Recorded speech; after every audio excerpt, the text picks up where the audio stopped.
So I want to talk to you guys real quick about color match and how to do it, and I'm going to give you your bones, and then you got to do your homework after this, guys, because it takes time to learn. It's not hard to do, but it's not really easy to do either.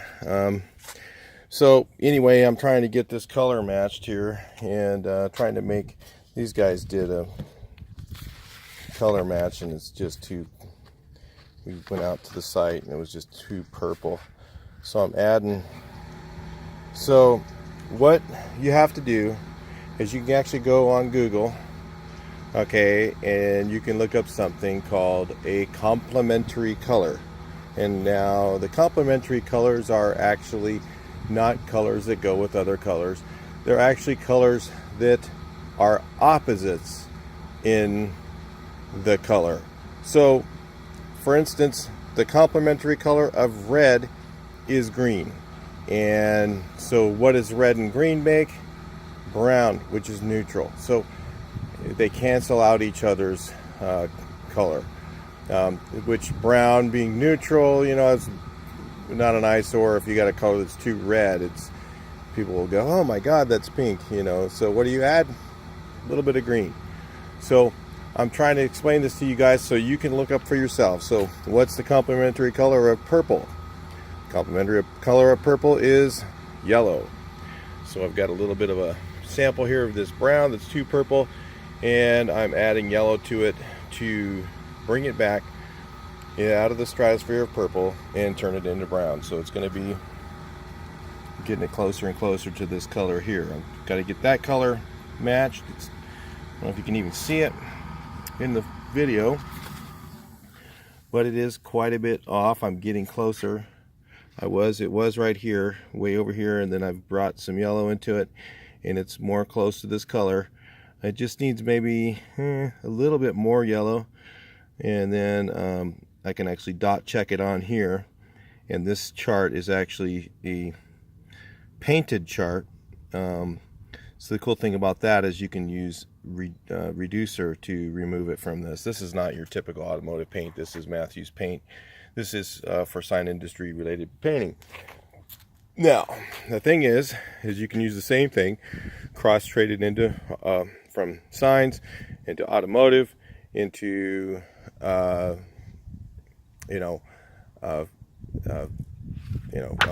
houses, buildings, all kinds of stuff. So I'm just trying to explain this to you. So when you're doing your automotive or you're doing your household paints are typically made with paint tint, and you can buy yourself a little tint rack and you can do that, or you can, what I do is I can actually take paint, you know, from the back of my truck, which is, this is a color that was made up for me for something, and this is a color that they sent out for me to go paint a sign. He goes, nope, it's right. And I put a sample on the sign. I'm like, hell no, I'm not painting with that. It's way off. It's not even the same. You know, it'll get rejected from this really ridiculously picky landlord. So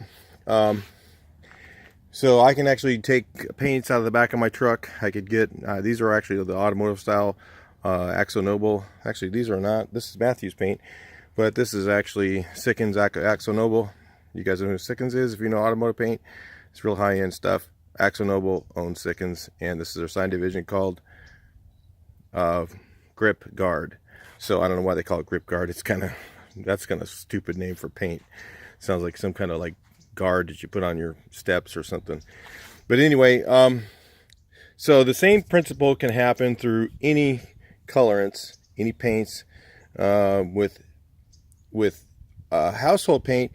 Or you need, if you're doing exterior, you need to stick to your exterior tints. Like if you're doing color match with, you need to add yellow. You don't want to add chrome yellow because it's a chemical yellow and it'll actually fade out really fast. You want to use things like trying to think, yellow oxide, red oxide. I'll have to go over those things in a different video because it's more complex. So but what you do is, so let's say you look at your color, you can put a color on the wall and you think, wow, this doesn't look right, it looks too cold. usually it just looks like, you know, blah, and the other color's got this warmth to it. Usually that's missing yellow. That's the biggest thing a lot of guys can't figure out. When it's missing yellow, yellow will make it look warmer, give it that, you know, that depth. Maybe you're looking at it, you're going, man, and then you go, wow, now it's green. So what do you need to add? To kill the green, you need to add red. To kill the green, you go too far, it'll turn a little bit pink. You can bring it back a little bit.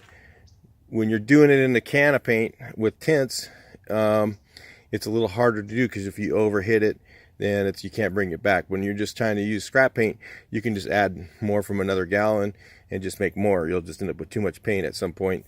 But it's all a matter of canceling. So if you're not sure what a canceling color or what a complementary color is, you can just bust out your phone real quick and say, what's the complementary color of you know, yellow, and it'll say purple, you know, and you'll say, what's the complementary color of orange, and you know, you can look on there and it'll tell you what it is. So that way you can, you know how to kill. If it's too orange looking, you can go straight to find a can of paint that's got what you need in it, and you can add it to it, kill that color, neutralize it a little bit, you know, if that's what you need to do.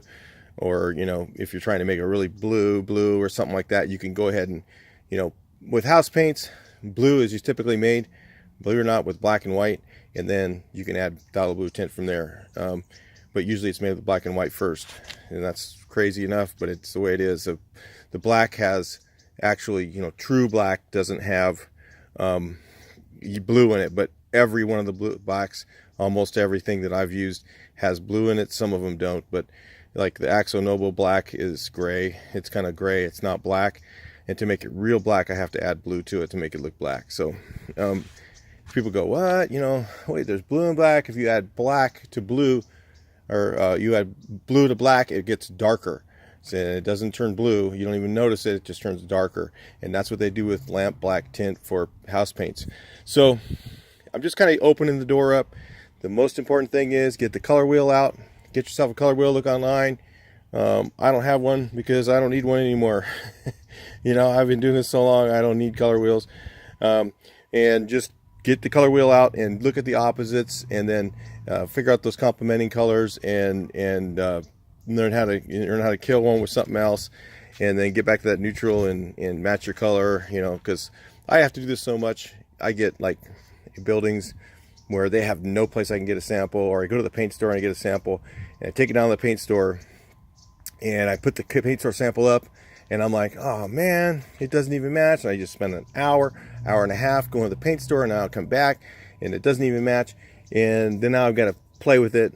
So I just got to the point where I just don't even go to the paint store. I just play with it until it's right. So, and on some colors you can't do that, you know, like if it's a true green, true blue, true, you know, colors, you can't do that. But you know, you can't do it with scrap paint, and you got to be careful when you're using scrap paint that, you know, you don't intermix your bases, because if you mix a deep base in with a light base, what happens is you know, you can do it, but what happens is when you look at it from an angle, you look at it straight on, the color will match. You look at it from an angle and it won't match. It's because the medium bases absorb light, the light bases reflect light. So anyway, just a few things to know about color matching. Experiment with it. It's a lot of fun, and can be a pain in the ass too at the same time, but it can be a lot of fun, and just give it a shot. Can't go wrong. Give it a shot. Talk to you in the next video.